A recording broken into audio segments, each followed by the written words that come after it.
Memang bersoalan kurban, saya jujur saja selama di Indonesia masih banyak salah pemahaman terhadap kurban. Dan saya pernah berkata, memang Islam kita di Indonesia Islam keturunan. Ya, jadi asal tahu saja. Ya, tapi dari segi belajaran, mohon maaf ya kita terlalu jauh terhadap pemahaman. Yang saya maksud, kita melaksanakan sesuatu tapi kita sudah belajar, sudah tahu, bukan hanya asal saya dengar, saya lihat, saya bukan sebatas itu, tapi kita punya dasarnya. Dan ini kelemahan kita, di antaranya kurban. Saya pernah mendengar, bukan malah sering mendengar soal kurban dihitungkan beroran. Jadi keluarga suami istri sama 5 anak berarti jumlah 7, wajib sapi. Kalau kurang daripada itu, atau misal suami istri tidak mampu, boleh ini tahun kurban kambing atas nama suami, tahun depan atas nama istrinya. Ini hal keliru sebenarnya.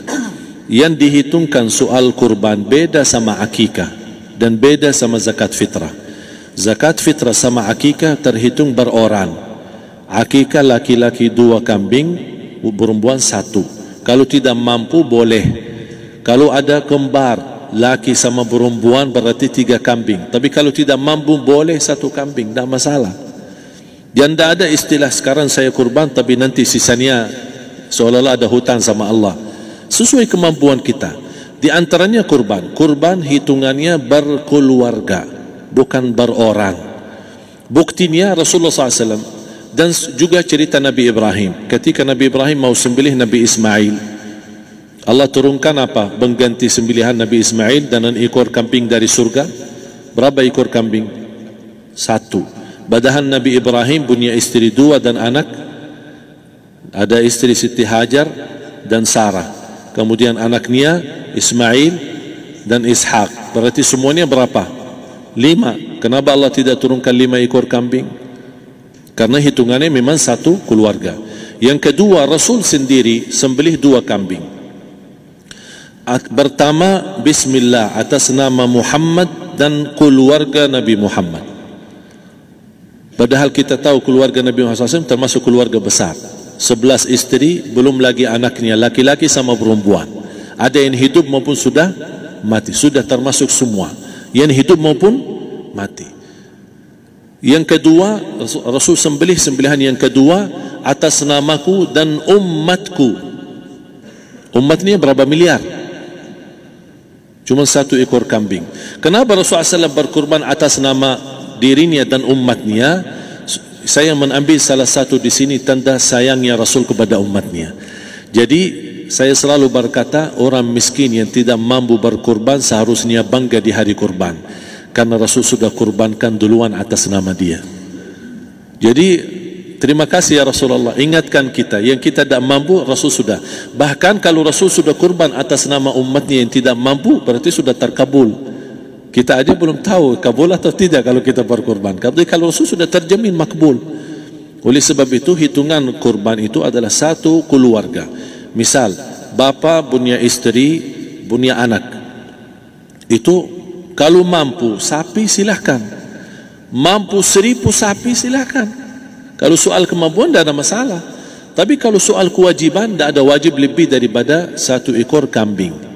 1 ekor kambing. Misal, kalau bapa punya istri 4. Misal. Cuman ini misal. Ya. Istrinya 4. Setiap istri anaknya 10. Berarti jumlah berapa? Anak 40, istri 4, berarti 44, sama bapa 45. Wajib 1 ekor kambing saja, cukup untuk semua ini. Tapi kalau soal mampu, ya silahkan. Mau 1000 kambing boleh, mau 1000 sapi boleh. Tidak ada yang melarang kalau soal kemampuan. Dan kalau kita mau sembelih, Bismillah atas namaku dan keluarga. Tidak perlu bawa data-data nama keluarga. Jadi disebutkan tukang sembelihnya ada capek menunggu sambil sebutkan nama-nama. Tidak perlu. Udah Bismillah atas namaku dan keluarga. Termasuk kata atas namaku dan keluarga, termasuk orang tua yang sudah meninggal.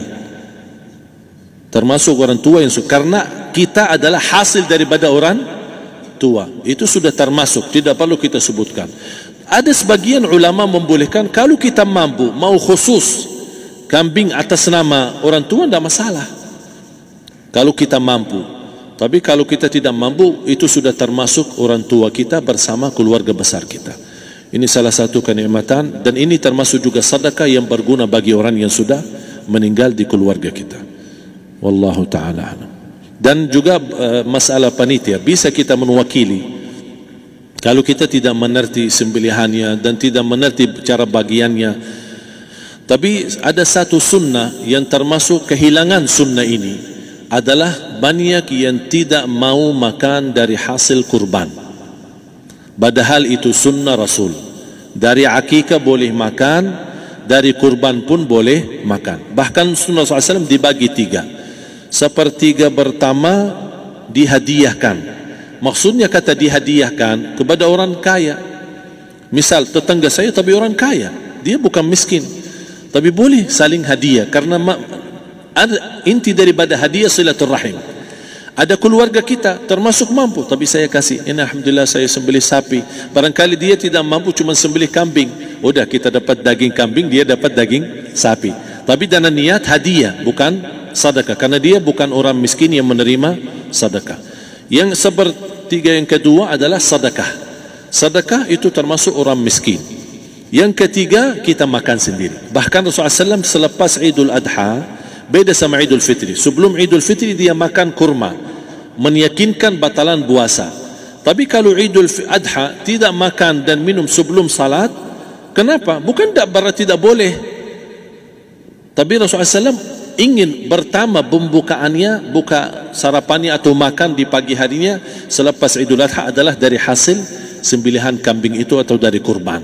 Jadi kita sebagian sedikit. Tapi kalau kita merasa alhamdulillah rezeki saya banyak di rumah, alhamdulillah banyak ada makanan, mau sedekahin semuanya, semua mau sedekahin, tidak masalah. Tapi yang saya maksud, kenapa tidak kita sekali-kali hidupkan sunnah Rasul?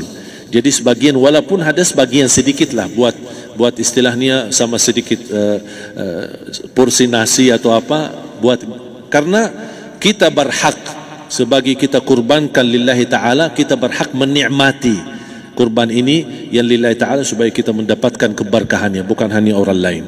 Terus yang kedua ada masalah pembayaran. Kalau kita wakili panitia, boleh kita pesan sama panitia, tolong sedikit dari kurban saya minta buat saya makan. Itu tidak masalah, kita boleh minta.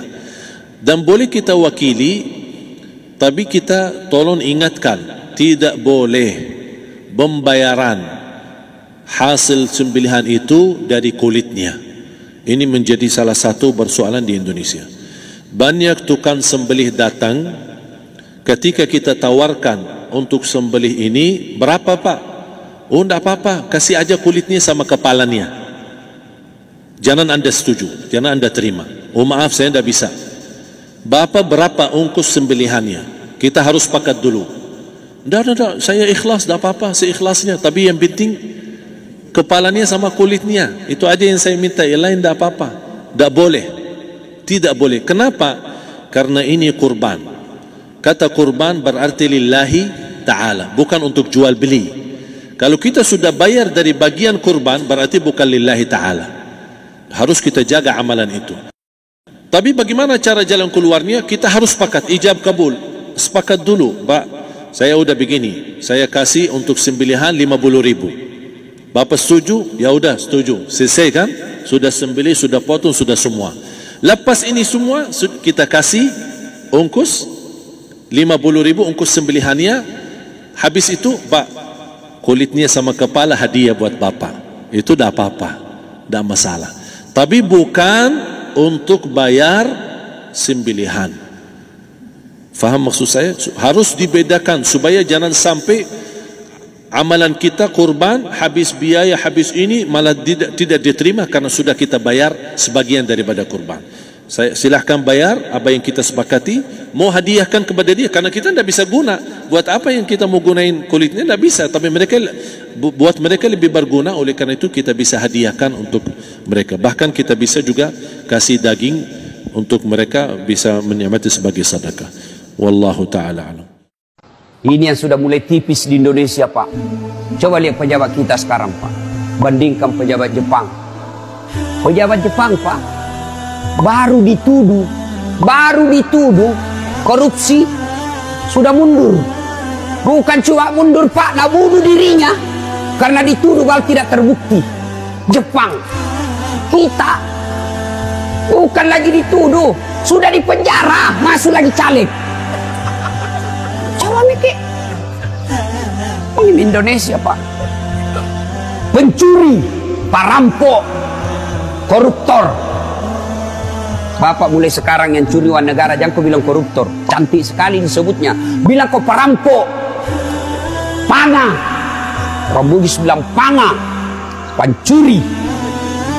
Coba itu di Saudi Arabia, pencuri dipotong kepalanya, Pak. Malaysia, mencuri dipotong tangannya. Di Indonesia dipotong masa tahanannya.